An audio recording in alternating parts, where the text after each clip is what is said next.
Buenas tardes, mi nombre es Jorge Jurado, soy estudiante de medicina y este video es para la materia de pediatría del módulo de neurología para evaluar la exploración neurológica del paciente pediátrico.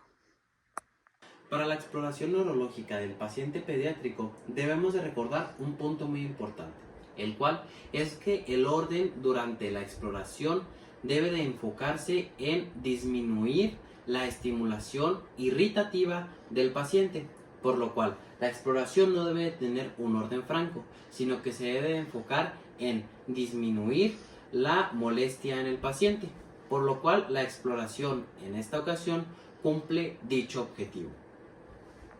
Primero debemos de pedirle a la madre que coloque al bebé en la mesa de exploración en posición de cúbito supino, observando hacia nosotros.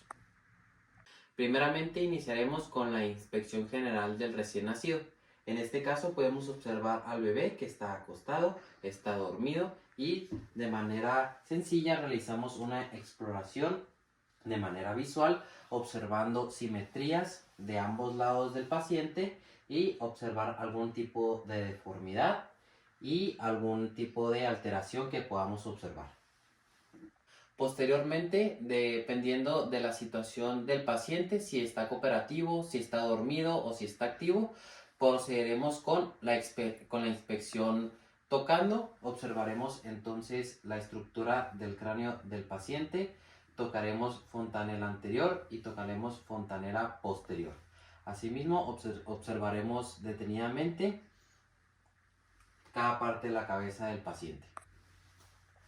Posterior a ello, mediremos el perímetro cefálico. Recordemos que en un paciente recién nacido a término, la medida será de 34 a 35 centímetros. En un paciente de 6 meses es de 44 centímetros y en un paciente de 1 año es aproximadamente de 47 centímetros.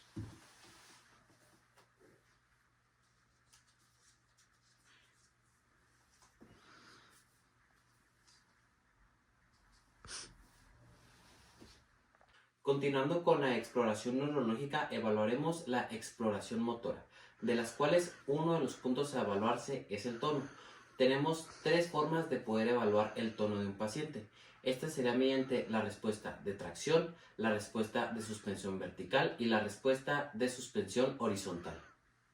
La evaluación del tono en base a la respuesta a la tracción se basa en que nosotros al paciente lo vamos a tomar por ambas manos y lo vamos a traccionar. En este caso, la nuca del paciente y la cabeza debe de ser posible que el paciente mantenga erguida su cuello y su cabeza. En el caso en que en el paciente caiga su cabeza, nos está hablando de algún fallo neurológico. Otro punto a evaluar el tono es mediante la examinación de la suspensión vertical. En esta técnica nosotros tomaremos al paciente a través de sus axilas, en las cuales no debemos de tenerlo con el tórax, simplemente es de las axilas.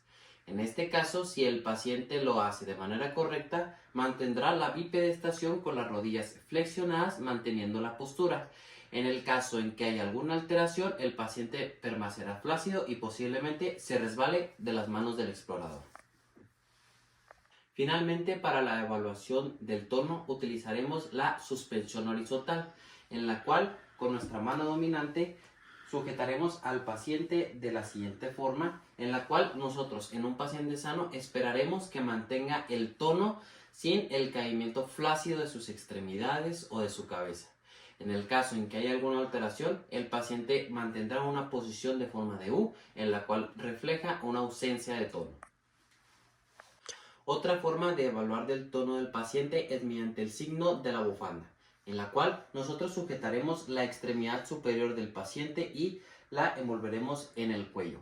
Esto nos indica que en un paciente con un tono correcto, el codo del paciente no alcanzará a llegar a la línea media external. Sin embargo, en un paciente hipotónico, esta extremidad puede alcanzar la línea media o más. Otro punto de evaluar para medir el tono del paciente pediátrico es que podemos auxiliarnos de las extremidades inferiores, de las cuales mediremos el ángulo popliteo. Será posicionando y flexionando la cadera y la rodilla, manteniendo en un paciente a término un ángulo de 80 grados. Ocasionalmente podemos extender un poco más la extremidad, alcanzando aproximadamente los 90 grados. Sin embargo, en un paciente con un buen tono, el talón no sobrepasará el ombligo. En el caso en que estemos evaluando el tono del paciente, puede surgir un fenómeno de espasticidad, en la cual la extremidad se va a ver atrofiada. En este caso podemos observar lo que es el fenómeno de la navaja, en el cual la muñeca, por ejemplo, y el brazo se mantienen espásticos y no tienen ningún tipo de movilidad. Otro punto a evaluar es la fuerza motora, en la cual en pacientes pediátricos un poco más mayores nos es posible medir diferentes escalas para establecer la fuerza en la que el paciente establece su contracción muscular. En este caso observamos que es un paciente pequeño, entonces no esperamos que siga órdenes. Sin embargo, podemos hacer hincapié en algunas maniobras para establecer qué tanta fuerza, qué tanto agarre tiene el paciente. Continuamos con la exploración de la sensibilidad. En este caso, en pacientes pediátricos recién nacidos o en pacientes lactantes, podemos utilizar algún tipo de estímulo para distraer al paciente. En este caso, utilizaremos un estetoscopio que tiene una temperatura fría, en la cual posiblemente al paciente le cause una incomodidad. Eso nos permitirá evaluar la sensibilidad. Nosotros esperamos que el paciente reaccione mediante algún tipo de estímulo, irritación o insinuar retirar el dispositivo que le esté causando mala sensación. En este caso utilizaremos un juguete para distraer al paciente. Colocaremos el estetoscopio esperando respuesta del mismo paciente. Retiramos y observamos que el paciente sí tiene respuesta a la sensibilidad. Retomamos nuevamente y efectivamente tiene dicha sensibilidad. Continuaremos con la exploración de los reflejos primitivos, de los cuales destacan algunos. Vamos a mencionar lo que es la presión palmar, el reflejo de búsqueda, el signo de Moro, tónico cervical y finalmente el signo de paracaídas como reflejos primitivos. El reflejo del Moro nos permite evaluar el nivel del sistema nervioso central, del cual nosotros evaluaremos sujetando las extremidades del paciente, de manera en que ligeramente vamos a generar la sedestación del paciente. De manera de igual forma calmada, soltaremos al bebé y esperaremos una espasticidad, un reflejo de sus extremidades. En caso contrario de que exista una asimetría o que no exista, nos está hablando de daño del sistema nervioso central. Otro reflejo primitivo a evaluar es el reflejo de presión palmar, en el cual con nuestras puntas de los dedos las vamos a colocar en la palma de nuestro paciente, en la cual va a generar presión y fuerza. Del cual, cuando los pacientes tienen un nacimiento posterior a 37 semanas de gestación en un recién nacido, su fuerza es capaz de levantar su propio peso si nosotros lo traccionemos de manera suave. Otro reflejo primitivo a evaluar va a ser el reflejo tónico cervical, en el cual nosotros de manera manual vamos a flexionar la cabeza del paciente de un lado y del otro. Mediante dicha flexión, nosotros esperaríamos que del lado en el cual se flexiona la cabeza, tome una posición de esgrima, el cual el brazo del sentido en el cual se flexionó la cabeza se extenderá y el brazo contralateral se va a contraer. En caso de que el paciente presente atrapamiento de esta posición, nos habla de un daño neuronal.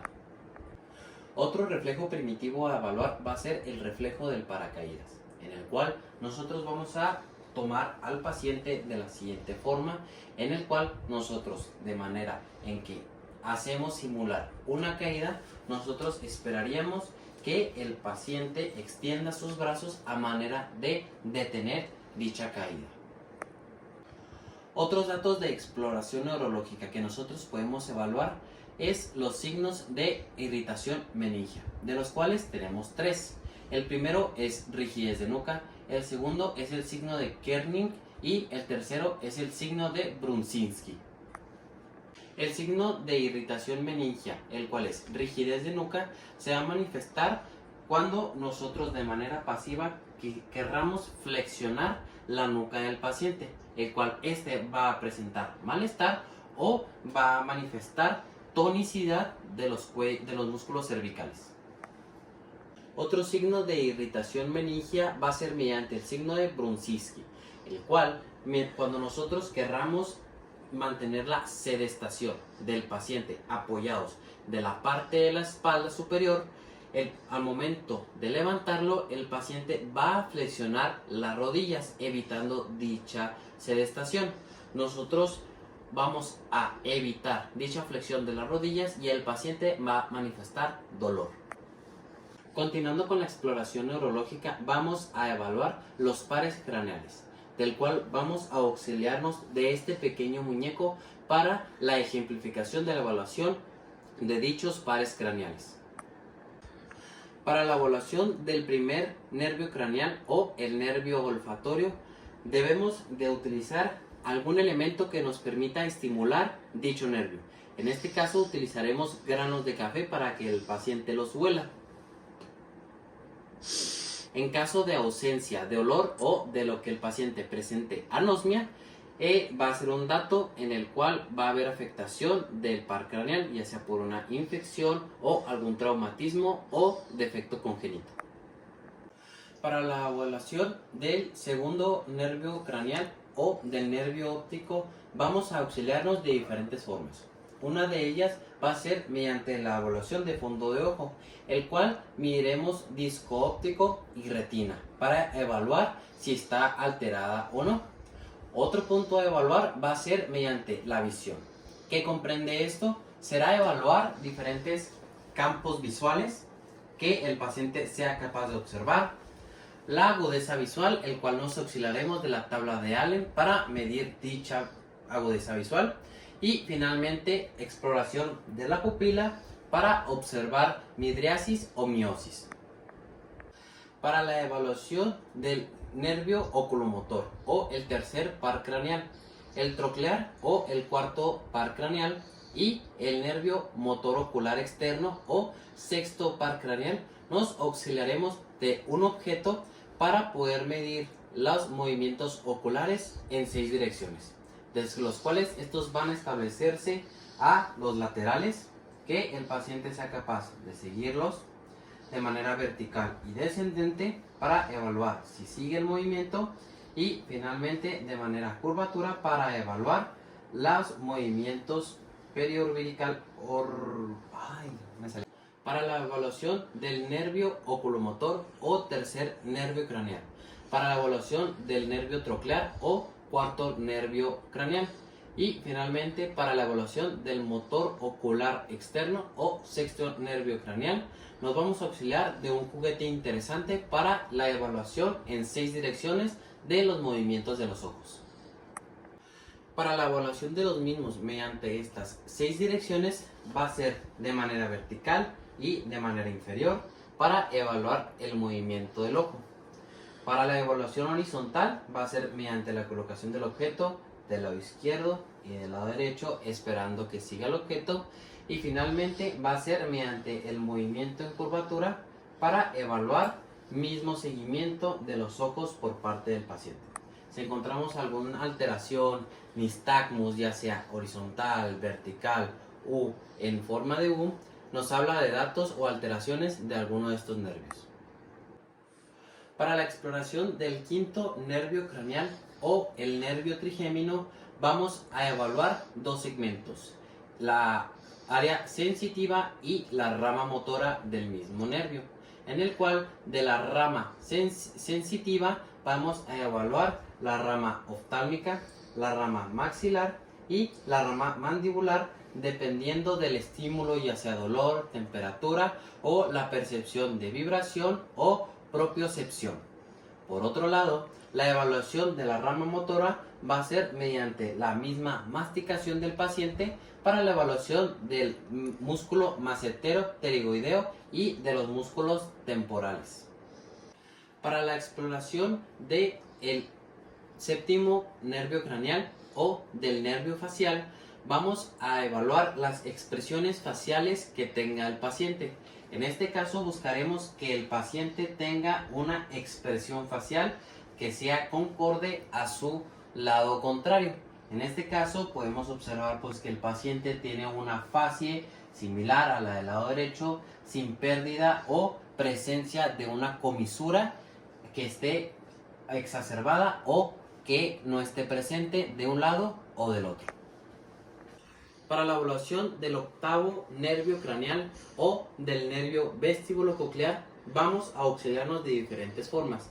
El primero va a ser la evaluación del nervio vestibular, la cual nos permite establecer la evaluación del equilibrio, coordinación y orientación en el espacio y el tiempo, por lo cual podemos auxiliarnos de que el paciente ejerza una marcha y realizar la prueba de Romberg para evaluar su estabilidad o asimismo el vértigo del paciente a sus orientaciones anterior y posterior. Y por otro lado, el nervio coclear, que nos permite medir la audición, nos podemos auxiliar del test de Weber y de Riney, el cual vamos a utilizar para la evaluación del noveno nervio craneal o del nervio glosofaringeo. Vamos a utilizar la evaluación de la sensibilidad del gusto, el cual nosotros vamos a ofrecerle algún producto al paciente, ya sea dulce, salado, el cual va a estimular dicha sección de la lengua para favorecer la sensibilidad gustativa. O también podemos utilizar lo que es el reflejo nauseoso, estimulando el paladar blando del paciente y provocando el reflejo nauseoso. Para la evaluación del décimo nervio craneal o nervio vago, vamos a evaluar de dos maneras. Va a ser una exploración pasiva, el cual va a ser la exploración del paladar del paciente. Evaluaremos paladar blando, velo del paladar, y por otro lado vamos a hacer la exploración activa del mismo paladar, el cual se va a indicar al paciente que diga "ah", el cual vamos a observar de igual forma que no haya ausencia de parestesias o una asimetría de ambos lados. Para la evaluación del onceavo nervio craneal o del nervio accesorio, vamos a auxiliarnos de los músculos esternocleidomastoideo y de los trapecios, que son posteriores, en los cuales esperemos que a la exploración el paciente pueda elevar el hombro. En ausencia del mismo va a haber un decaimiento del hombro. Para la evaluación del doceavo nervio craneal o del nervio hipogloso, vamos a auxiliarnos de la evaluación de la lengua. Recordemos que el nervio hipogloso inerva la lengua, lo que da volumen, fuerza y movimientos, de los cuales en su ausencia podemos observar atrofia o debilidad de la misma. Asimismo, cuando el paciente presenta una disfunción de manera unilateral, esta se va a desviar hacia el lado donde sí genere tensión, que es el lado bueno. O en el caso en que sea bilateral, el paciente no va a ser posible de protuir su lengua, por lo cual esto puede ocasionar datos de disfagia. Otra de las evaluaciones que debemos de hacer durante la exploración neurológica va a ser los reflejos osteotendinosos, de los cuales vamos a tener diferentes aspectos. Uno de ellos es la calificación que debemos de tener al momento de realizarlo. Consideraremos ausente y tendrá una calificación de 0. Consideraremos hiperreactividad con un valor de 4 puntos y normorreactivo cuando un valor de 2. Las consideraciones de 3 y 1 van a ser consideradas dentro de los rangos normales. Para la evaluación de los reflejos osteotendinosos debemos de considerar un punto muy importante, el cual es la percusión, ya sea directa o indirecta, manifestándose entonces que directa va a ser cuando utilicemos un dedo nuestro y percutamos encima de nuestro dedo. La percusión directa se va a establecer cuando de manera directa con el artículo o con el martillo que vayamos a percutir se tenga contacto con la piel. Vamos a iniciar con el reflejo osteotendinoso del reflejo del pectoral, del cual vamos a hacer una percusión indirecta, del cual nos vamos a posicionar en la parte externa del pectoral del paciente y vamos a percutir, esperando flexión del mismo pectoral. Para el reflejo osteotendinoso del reflejo bicipital vamos a utilizar de igual forma la percusión indirecta, la cual nos vamos a posicionar en el ángulo de la flexión del codo y vamos a percutir, esperando la contracción del bíceps. Para la evaluación del reflejo osteotendinoso del reflejo brachiorradial vamos a evaluar mediante una percusión indirecta, el cual vamos a auxiliarnos en el hueso radial y vamos a percutir de manera indirecta, esperando la contracción o movimiento de la muñeca. Para la evaluación del reflejo osteotendinoso del reflejo rotuliano vamos a auxiliarnos de una percusión directa, del cual vamos a realizar la percusión en la rótula del paciente apoyándonos de esta forma y vamos a percutir en la rodilla, esperando la extensión de la pierna. Para la evaluación del reflejo osteotendinoso del reflejo aquileo vamos a percutir de manera indirecta sobre lo que es el tendón de Aquiles, del cual vamos a percutir y esperamos la extensión y flexión del pie. Para la evaluación de la exploración neurológica del paciente pediátrico debemos de evaluar también el signo de Babinski, el cual se va a realizar mediante la presión de la planta del pie del paciente, el cual, si es un signo normal, nos va a reflejar primeramente la extensión del dedo gordo, continuando con los demás dedos en forma de abanico. En dicha ausencia tenemos un signo de Babinski negativo.